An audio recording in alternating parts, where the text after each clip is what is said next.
மாநிலத்திலும் சரி மத்தியிலும் சரி டிக்டேட்டர்ஷிப் எப்படி இருக்குமோ அப்படிதான் இருந்திருக்கு. ஏன்னா மாணவர்கள் வந்து அவங்க உரிமைக்காக கேள்வி கேட்க போயிருக்காங்க. அடிச்சு அவங்க மண்டையை உடைச்சு எல்லாம் பண்ணிருக்காங்க. மாணவர்கள் மேல ஏன் கை வச்சீங்கன்னு கூட கேட்க மாட்டேன்றாங்க. இப்போ இருக்கிற சிஎம்மோட கைடன்ஸ் சரியில்லைன்னு தான் நாங்க சொல்லுவோம். ஒரே ஒரு வார்த்தை அவர் சொல்லியிருந்தாருன்னா இங்க திறந்திருப்பாங்க, கோடி பேர்ல இளைஞர்கள் திறந்திருப்பாங்க. அவர் ஏன் சொல்ல he chose to be silent. A lot of crowds in the மாதிரி விஷயத்துக்கெல்லாம் our government used to support us. ஆனா இந்த மாதிரி there is nothing from our CM, right? அவங்க என்ன பண்றாங்க எது பண்ணாங்க, there is literally nothing from his side. ஒரு நடிகனுக்கு டிவோட்டியா இருந்துட்டு அவங்க வந்து ஜனநாயகனை சொல்ல விரும்பல. அந்த முதல் நாள்ல இருந்தே மௌன விரதத்துல தான் இருக்காரு. அவர் ஒரு வார்த்தை பேசுறதுக்கோ அவர் என்ன நினைச்சிட்டு இதெல்லாம் பண்றாருன்னு தெரியல. we need him to stand. BJP day 1ல இருந்து அக்கௌண்டபிலிட்டி எடுக்கல. எங்க வந்து நிக்குது பாருங்க. இவர் இப்ப அக்கௌண்டபிலிட்டி எடுக்கணும். இல்ல நாங்களும் இந்த மாதிரி தான் எங்கயாவது போய் நிக்கணும். நீட் தேர்வில் முறைகேடு, பதில் சொல், பதில் சொல்.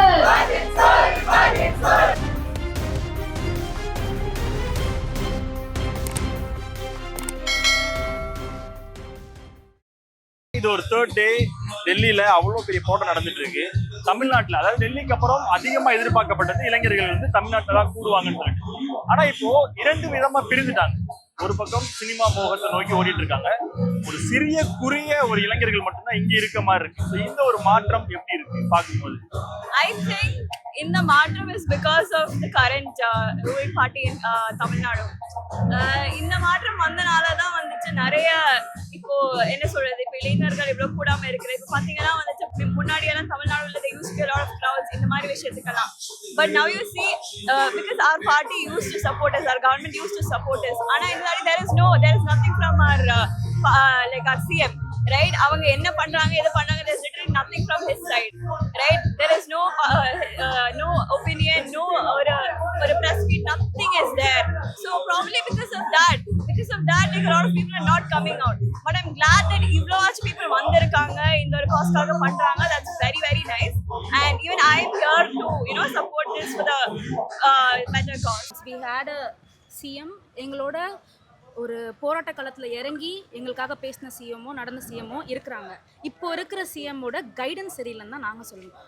ஒரே ஒரு வார்த்தை அவர் சொல்லியிருந்தாருன்னா இங்கே திறந்திருப்பாங்க, கோடி பேரில் இளைஞர்கள் திறந்திருப்பாங்க. அவர் ஏன் சொல்ல he chose to be silent. He is not silent. கூட இல்ல கைடன்ஸ் ஜி இல்லை, அக்கௌண்டபிலிட்டியோட ஏ இல்லை. கரூரில் நடந்தப்போவே அக்கௌண்டபிலிட்டி இல்லை. இதுக்கெல்லாம் நான் என்ன எதிர்பார்க்க முடியும்? நிஜமாலே அவர் ஒரு போஸ்ட் போட்டிருந்தாருன்னா இங்கே கோடி பேர் திறந்திருப்பாங்க. he chose to be silent and we chose to bring out the crowd. So we are doing it. ஆனா பலரும் கேட்கும் போது என்ன சொல்றாங்கன்னா, நாங்க இன்ஸ்டாகிராம்ல ஒரு ஸ்டோரி போட்டோம்லே, ஒரு ஹேஷ்டாக் போட்டு ஒரு ஸ்டோரி ஒன்று போட்டோம், இல்லை ஒரு போஸ்ட் ஒன்று போட்டோம், வாட்ஸ்அப்ல ஸ்டேட்டஸ் வச்சோம், அப்புறம் என்ன அப்படின்ற ஒரு கேள்வி வந்து ஒரு சில பேர் வந்து வைக்கிறாங்கல்ல.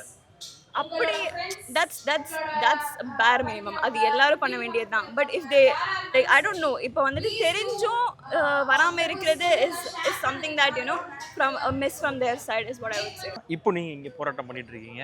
நீங்க இப்போ உட்காந்து சாப்பிட்றதுலேருந்து நீங்க உட்காந்து பண்றது எல்லாத்தையும் நாங்கள் பார்த்துட்டு இருக்கோம். ஆனா இன்னொரு பக்கம் first day first show ticket கிடைச்சிருச்சு. நாங்க இவ்வளோ பெரிய பேனர் கட்டியிருக்கோம். இந்த தியேட்டர்ல இத்தனை மணிக்கெல்லாம் செலிப்ரேஷன், இந்த பாட்டெலாம் போட்டு ஆட போறோம். இதோ ஒரு பக்கம் பேசிட்டு இருக்காங்கல்ல, அதெல்லாம் பார்க்கும்போது எப்படி இருக்கு? ரொம்பவே கஷ்டமா இருக்கு. இன்னைக்கு நான் வந்து ஒரு மீம் பேஜ்ல பார்த்தேன். ஆடிசி படம் வந்துச்சு, அப்ப யாருமே கேட்கல. சூப்பர்மேன் படம் அடுத்த வாரம் வரப்போகுது, அப்ப யாருமே கேட்கல. ஜனநாயகன் படம் ரிலீஸ் ஆகும்போது தான் கேட்குறீங்க அப்படின்னா பேசிக் காமன் சென்ஸ். ஏன்னா அவர் ஒரு சிஎம், அவர் நினைச்சா இங்க பண்ண முடியாத விஷயங்கள் கிடையாது, அவர் பண்ணாம இருக்காரு. இப்போ நீங்க கேட்குற கொஸ்டின்ஸ் எல்லாமே யூத்தை டார்கெட் பண்ணிருக்கு. I literally feel sorry for them. Youth இங்க அவ்வளோ பெரிய பிரச்சனை கிடையாது. ஓகே, அவங்க என்ன சொல்றது, கங்கணம் கட்டிவிட்ட மாடு மாதிரி தான் இப்போதைக்கு இருக்காங்க. நம்ம என்ன சொல்றோமோ ஒரு கைடன்ஸ் நம்மளுக்கு ஒன்று தேவை. இங்க தமிழ்நாட்டில் இருந்து தலைவர்கள் பத்தி நான் சொல்லி தெரியணும்னு அவசியம் இல்லை. பல தலைமுறைப்பட்ட தலைவர்கள் இங்க இருந்து தான் வந்திருக்காங்க. அப்படி ஒரு ஃபாலோவர்ஸ் தான் நான் அந்த ஐடியாலஜியில் தான் இருக்குன்றப்போ கண்டிப்பா அங்க ஒரு ஃபர்ஸ்ட் ஷோ டிக்கெட் புக் பண்ணிருக்கோம். அந்த ஐடியாலஜி தான் இருக்கும். He needs a little push. He or she needs a little push. அதுதான் அந்த புஷ் சிஎம் கிட்ட இருந்து வந்தா will be very grateful because CM இன்னும் வாயை திறந்து எது விஷயமும் சொல்லவே இல்லை. அவர் எதுவுமே சொல்ல. அவர் வந்த முதல் நாள்ல இருந்தே மௌன விரதத்துல தான் இருக்காரு. அவர் ஒரு வார்த்தை பேசுறதுக்கோ அவர் என்ன நினைச்சிட்டு இதெல்லாம் பண்றாருன்னு தெரியல. we need him to stand. we also need him to take accountability. Start taking accountability. BJP day 1ல இருந்து accountability எடுக்கல. எங்க வந்து நிக்குது பாருங்க. இவர் இப்ப accountability எடுக்கணும். இல்ல நாங்களும் இந்த மாதிரி தான் எங்கயாவது போய் நிக்கணும். ஒரு நடிகரால ஒரு ரசிகர்களை தான் உருவாக்க முடியும், அது ஒரு தலைவரால இன்னொரு தலைவரை உருவாக்க முடியும். ஒரு நடிகனுக்கு டிவோட்டியா இருந்துட்டு அவங்க வந்து ஜனநாயகனை சொல்ல விரும்பல, அவங்க அந்த மாயில தான் இருக்காங்க. ஏன்னா சமூக வலைதளங்கள் ஃபுல்லா தியேட்டர் கட் அவுட், டிக்கெட் கிடைச்சிருச்சு, டிக்கெட் ரேட் எவ்வளோ, பாலாபிஷேகம், நான் இவ்வளோ பெரிய ஃப்ளெக்ஸ் வச்சிருக்கேன், நான் இவ்வளோ பெரிய கட் அவுட் வச்சிருக்கேன். யாருக்குமே இந்த மாதிரி ஒரு விஷயம் நடந்துட்டு இருக்கு, இதுக்கு ஒரு போராட்டம் நடந்துட்டு இருக்கு, இது லைஃப்ல எவ்வளோ முக்கியமான விஷயம், இதை பத்தின ஒரு புரிதலே இல்லாத மாதிரி ஓடிட்டு இருக்காங்க ஒரு பக்கம். அவங்களுக்கு இப்ப புரியாது ப்ரோ. ஒரு நாள் வந்து அவங்க அடையாளத்தை எல்லாத்தையும் இழந்து நிற்பாங்க. அவங்க அது வந்து அவங்களுக்கு வெளியே ஒருத்தன் எவனோ ஒருத்தன் தானே, நம்ம அவன் தானே செருப்பால் அடி, டெல்லியில ஒருத்தன் செருப்பால் அடி வாங்குறான், எவனோ ஒருத்தன் வாங்குறான். ஏதான் அவங்க வீட்டுல ஒருத்தன் நடக்கும்போதோ அவங்களுக்கு ஒருத்தன் நடக்கும்போதோ அல்ல அவங்களுக்கே நடக்கும்போது அவங்களுக்கு தெரியும், புரிய வரும். ஸோ அவங்களுக்கு இப்போ புரியாது. அவங்க பையனும் வளர்ந்து வந்து இந்த ஜனநாயகனை ஃபாலோ பண்ணுறாங்களே, ஜனநாயகனை ஃபாலோ பண்ணுறாங்களா, அவங்க பையனும் அவங்க பொண்ணு வளர்ந்து வந்து அப்பா அம்மா எனக்கு இந்த மாதிரி படிக்கணும், எனக்கு டாக்டர் படிக்கணும், எனக்கு படிக்க முடியல, நீட்டு இது பண்ணி கொடுங்க. அப்போ வந்து வசதி இருக்காது அவங்களுக்கு. வசதி ஒரு சில பேருக்கு அவங்க சாதிக்கலாம், ஒரு சில பேருக்கு இல்லாமலே போகலாம், எல்லாருக்கும் ஒரே சூழ்நிலை இருந்துடாதுல. அப்போ அவங்களுக்கு தெரிய வரும், ஓகே நம்ம அன்னைக்கு சேர்ந்து இங்கே போராடின இது வந்து எங்களுக்கு வந்து ரிசல்ட் வருமோ. நான் உடனே நீட்டை பேனும் பண்ணலாம், அவர் அந்த ஆள் பதவி எடுக்கிறாரோ இல்லையோ, இது நீட்டு பேன் ஆனால் எங்களுக்கு நல்லாயிருக்கும். ஒவ்வொரு முறையுமே மக்கள் விரோதமான ஒரு சட்டமோ, மக்கள் விரோதமான ஒரு திட்டமோ, மக்களுக்கு எதிரான, குறிப்பாக விளிம்புநிலை சமூகத்திற்கு எதிரான விஷயங்கள்லாம் நடக்கும் பொழுது தொடர்ந்து வந்து குரல் கொடுக்கக்கூடிய, தொடர்ந்து வெகுண்டு எழக்கூடிய இளைஞர்களாக தமிழ்நாட்டு இளைஞர்கள் இருந்திருக்கிறாங்கன்ற லெகசி தமிழ்நாட்டுக்கு இருக்கு. இதை இன்னைக்கு நேற்று கிடையாது, கடந்த 75 வருஷமா தமிழ்நாட்டோட லெகசி அதுதான். அண்ணாவில் தொடங்கி, கலைஞர்ல தொடங்கி, அனைத்து அமைப்புகள், இடதுசாரி சிந்தனை உள்ள தோழர்களை தொடங்கி, தோழர் நல்ல கண்ணுல தொடங்கி பல தோழர்கள் இந்தியாவிலேயே தமிழகத்திற்கான லெகசி இருக்கு, தமிழகத்தினுடைய இளைஞர்கள் வெகுண்டெழுந்ததுக்கான லெகசி இருக்கு. ஆனா இன்னைக்கு இந்திய அளவுல ஜந்தர் மந்தர்ல அவ்வளோ பெரிய போராட்டம் நடந்து கொண்டிருக்கு. அத்தனை இளைஞர்கள் மீது தடியடி நிகழ்த்தப்பட்டிருக்கு, அத்தனை பெண்கள் மீது போராட்ட காலத்துல காவல்துறையினால் வந்து வல்லுறவுக்கு ஆளாக்கப்பட்டிருக்காங்க. அவ்வளோ மோசமான சூழல்ல இந்த நீட் தேர்வை எதிர்த்து ஒரு போராட்டம் நடந்து கொண்டிருக்கிறது, இப்படி ஒரு களம் இருக்கிறது. ஆனா தமிழ்நாட்டில் பார்த்தீங்கன்னா இப்படி ஒரு போராட்டத்தில் இவ்வளோ குறைவான இளைஞர்கள் கூடியிருப்பது ரொம்ப அவலமான ஒரு நிலையாக இருக்கு, ஒரு வேதனைக்குரிய நிலையாக இருக்கிறது. நம்ம இளைஞர்கள் ஹீரோ வர்ஷிப்பை நோக்கி பின்னாடி ஓட ஆரம்பிச்சிட்டாங்க. அவர்களுக்கு அவர்களுடைய ஹீரோவை பற்றி கவலை, ஹீரோவினுடைய படத்தை பற்றி கவலை, அந்த படத்துக்கு டிக்கெட் கிடைக்கிறத பற்றி கவலையாக இருக்கிறதே தவிர அவர்களுக்கு இது எல்லாம் கவலையே இல்லை. இன்னைக்கு இளைஞர்களுடைய எண்ணத்தின் போக்கு, அவர்களுடைய அறிவை இந்த சினிமாவும் இந்த சினிமா ஹீரோக்களும் இன்று ஆட்சியாளர்களும் இருக்கக்கூடிய தாவேக அரசு அவ்வளவு பலங்க செய்து விட்டார்கள். அவர்களை கிரிட்டிக்கல் திங்கிங் அப்படின்னு ஒழிச்சிட்டாங்க முழுமையா. அவர்கள் கன்ஸ்ட்ரக்டிவா கிரிட்டிசிசம் பண்றதுக்கான அறிவையே முற்றிலும் ஒழிச்சிட்டு அவங்க ஹூப் வேர்ட்ஸ் வச்சு இளைஞர்களை முற்றிலும் முடக்கி இருக்காங்கன்னு தான் சொல்லணும். தலைமை என்ன சொல்லுதோ, முதலமைச்சர் விஜய் என்ன சொல்றாரோ, அமைச்சர் ஆதவ் அர்ஜுனா என்ன சொல்றாரோ, அமைச்சர் புஷியானந்த் என்ன சொல்றாரோ, அதுதான் இன்னைக்கு இருக்கக்கூடிய இளைஞர்களுடைய எழுச்சியாக இருக்குது. அவர்களே நினைத்துக் கொள்ளுகிறார்கள் அவர்கள் ஆளப்போறான் தமிழன் பாட்டு பாடி கொண்டாடிக்கிட்டு இருக்காங்க. ஆனா இப்படிப்பட்ட எழுச்சிக்கு அவர்கள் உண்மையான எழுச்சி உள்ள அரசியல் சிந்தனை உள்ள இடதுசாரி சிந்தனை உள்ள ஆட்களாக இருந்திருக்கார்கள் என்றால், கன்ஸ்ட்ரக்டிவா கிரிட்டிசிசம் பண்ண தெரிஞ்ச ஆளா இருந்தா, சமூகத்தினுடைய ஒடுக்குமுறையும் அவர்களையும் புரிந்து கொண்டிருந்த இளைஞர்களாக இருந்திருந்தா, இந்நேரம் அந்த எழுச்சி உண்மையாக இருந்துருச்சுன்னா இந்த ரோடே இன்னைக்கு ஸ்தம்பிச்சிருக்கும். இன்னைக்கு அவ்வளவு கூட்டம் இருந்திருக்கும். இன்னைக்கு ராஜரத்தினம் ஸ்டேடியத்துக்கு வெளியே அவ்வளவு கூட்டம் இருந்திருக்கும். இன்னைக்கு அந்த எழுச்சி இல்லைன்னாக்க பாத்துக்கோங்க எவ்வளவு தூரம் அறிவற்ற இளைஞர்களாக மாறிவிட்டார்கள். இந்த இளைஞர்கள் தான் ஆட்சியை மாற்றியிருக்காங்க. அவர்கள் இதை ஒரு அரசியல் புரிதலே இல்லாத ஒரு இளைஞர்களாக மாறிவிட்டார்கள், அப்படியே இயங்கிட்டு இருக்காங்க. This is my first day, so இன்னைக்கு தான் வந்திருக்கேன். And I've been watching on Instagram for so long. I mean last 2 to 3 days watch பண்ணிட்டு தான் இருக்கேன். And this is much needed. Like இப்போ இருக்கிற கைண்ட் ஆஃப் ப்ரொட்டஸ்ட் வந்துட்டு நம்மளோட ஸ்டேட்லேருந்து நம்ம பண்ணுற ஒரு ப்ரொட்டஸ்ட் வந்து should be voices for everything and we are doing it and I'm so glad about it. ஒரு ஜல்லிக்கட்டுக்கு ஒரு கூட்டம் வந்தது, வேற ஒரு நிறைய விஷயங்களுக்கு இளைஞர்கள் கூடினாங்க. ஆனா இன்னைக்கு இளைஞர்கள் கூட்டம் இல்லை. அதுதான் இது எனக்கே வந்து ரொம்ப ஷாக்கிங்காக இருக்குது. லைக் ஹீரோ வர்ஷிப், சிம்பிளாக சொல்லணும்னா ஹீரோ வர்ஷிப்.